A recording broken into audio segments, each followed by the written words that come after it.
રાજકોટ જિલ્લાના ઉપલેટા ગુજરાત કિસાન સભા તેમજ સંયુક્ત કિસાન મોરચા દ્વારા આજે 26 નવેમ્બરને માંગ દિવસ તરીકે ઉજવી ગુજરાત કિસાન સભા દ્વારા 26 નવેમ્બર 2020ના રોજ ખેડૂતો માટે આંદોલન કરેલ। સંયુક્ત મોરચા દ્વારા ચાલેલ આંદોલનને સરકાર દ્વારા લેખિત આશ્વાસન આપેલ, પરંતુ આજ સુધી અમલ કર્યો નથી। ગુજરાત કિસાન સભા દ્વારા માંગ દિવસ તરીકે મનાવી સરકાર પાસે એમએસપી તેમજ ટેકાના ભાવે ખરીદી કરવા કાયદો બનાવ્યો છે। ખેડૂતોના દેવા માફ કરો, વીજળીનું ખાનગીકરણ બંધ કરો, સ્માર્ટ મીટર લગાવવાનું બંધ કરો, પાક વીમા શરૂ કરો, મજદૂરોના 4 નવા કાયદા રદ કરો, મનરેગાનું બજેટ ઘડવાનું બંધ કરો, મનરેગામાં 200 દિવસની રોજગારી આપો સહિત વિવિધ માંગણીઓ સાથે આજે માંગ દિવસની ઉજવણી કરાઈ છે। ગુજરાત કિસાન સભા તથા સંયુક્ત મોરચાના આગેવાનો દ્વારા શહેરના મુખ્ય રાજમાર્ગ પર આવેલા બાપુના બાવલા ચોકમાં વિવિધ બેનરો સાથે સૂત્રોચ્ચાર કરી માંગ દિવસ તરીકે ઉજવાયો છે। રિપોર્ટર જકમાલ સુવા, ઉપલેટા। મારું નામ ખીમાભાઈ રબારી, ગામ ઉપલેટા। હું એક ખેડૂત છું। આજે 26 નવેમ્બર એટલે એક ખેડૂતોનો ઐતિહાસિક દિવસ, કારણ કે અમારી અનેક સમસ્યાઓ, ખેડૂતોની અનેક માંગો, આ માંગ સરકાર સ્વીકારતી નથી અને હર દિવસે હર રાતે અમે આજે જે ધરણા કરી રહ્યા છીએ। આજે 26 નવેમ્બર એટલે આજે અમારો ઐતિહાસિક દિવસ છે, કારણ કે અમે એટલા આંદોલન કરેલા છે દિલ્હી બોર્ડર ઉપર, હરિયાણા બોર્ડર ઉપર બધે, પરંતુ સરકારને શું વાંધો છે? સરકાર કેમ ખેડૂતોની દુશ્મન હોય છે?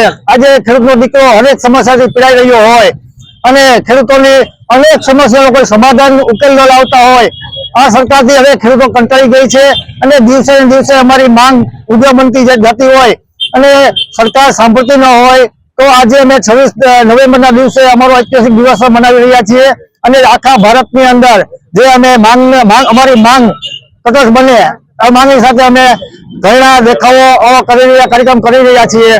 કારણ કે ખેડૂતનો દીકરો અત્યારે તમે ગુજરાતની અંદર જો અતિવૃષ્ટિ જો ભોગ બનેલા હોય એ લોકોને અત્યારે જે સહાય મળવી હોય એ મળવા પાત્ર નથી, કોઈ પાક વીમો નથી। અત્યારે ખેડૂતોને ડીએપી ખાતે જેવી ઘટ હોય એ પૂરવાર કરી શકતા ન હોય, તો આ સરકાર સદંતરપણે નિષ્ફળ ગઈ છે અને ખેડૂતોની જો માંગ નહીં સ્વીકારે તો આગામી દિવસોમાં અમે આનાથી પણ ઉગ્ર કાર્યક્રમ કરશું। એ અમારી માંગ સાથે અમે રસ્તા પર આવવું પડે તો પણ આવીશું। બસ, જય જવાન જય કિસાન। તમારું નામ? મારું નામ દાયાભાઈ ગજેરા, ગુજરાત કિસાન સભાનો પ્રમુખ છું અને સંયુક્ત મોરચા ગુજરાતના કન્વીનર તરીકે કામ કરું છું।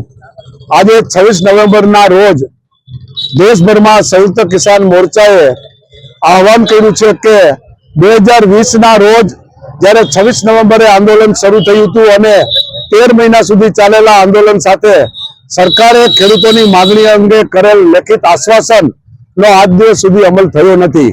એટલે આખા દેશની અંદર આજે માંગ દિવસ તરીકે ઉજવવાનો અને ખેડૂતોની જે માંગણીઓ છે એમએસપી ટેકાના ભાવે ખરીદવાનો કાયદો કરો, તેમજ ખેડૂતોના તમામ દેવાઓ નાબૂદ કરો, પાક વીમા યોજના શરૂ કરો અને વીજળીનું જે ખાનગીકરણ છે એ બંધ કરો અને સ્માર્ટ મીટર લગાવવાનું બંધ કરો।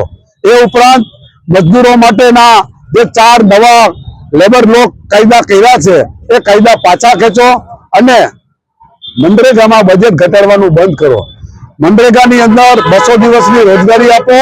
આ વગેરે માંગણીઓ સાથે સાથે આપણે ગુજરાતમાં ખેડૂતોને પડતી જે ડીએપી ની અછત છે, એનપીકે ની અછત છે, એની વ્યવસ્થા કરો અને ટેકાના ભાવે સોયાબીન ખરીદવાની કરેલી જાહેરાત મુજબ એ ટેકાના ભાવે ખરીદ કરો। આ વગેરે માંગણીઓ માટે આજે ખેડૂતોએ આ માંગણી શરૂ કરી હતી અને ગુજરાત સરકારે જે ખાસ કરીને પાક વીમા યોજના બંધ કરી છે એ પાક વીમા યોજના શરૂ કરો અને એમાં ખાનગી કંપનીઓ હટાવો અને સરકાર પોતે જ આ પાક વીમા યોજના ચલાવે, એ અંગે આજે માંગ દિવસનો કાર્યક્રમ કરવામાં આવ્યો હતો અને અમે દેશભરના ખેડૂતોને સંદેશ દેવા માંગીએ છીએ કે સરકાર મોટી કોર્પોરેટ કંપનીઓને આપવા માટેના બજેટ ઘણા છે, પરંતુ ખેડૂતો, મજદૂરો, કામદારોને આપવા માટે સરકાર ક્યારે પણ આપતી નથી અને એના જે લાભો છે મળતા નથી અને એના અધિકારો રોજ ઝૂંટવાતા જાય છે। એ માટે સંયુક્ત કિસાન મોરચા કામદાર કિસાન એકતા કરી અને દેશભરમાં આવનારા સમયમાં મોટા પાયાના આંદોલન શરૂ કરશે।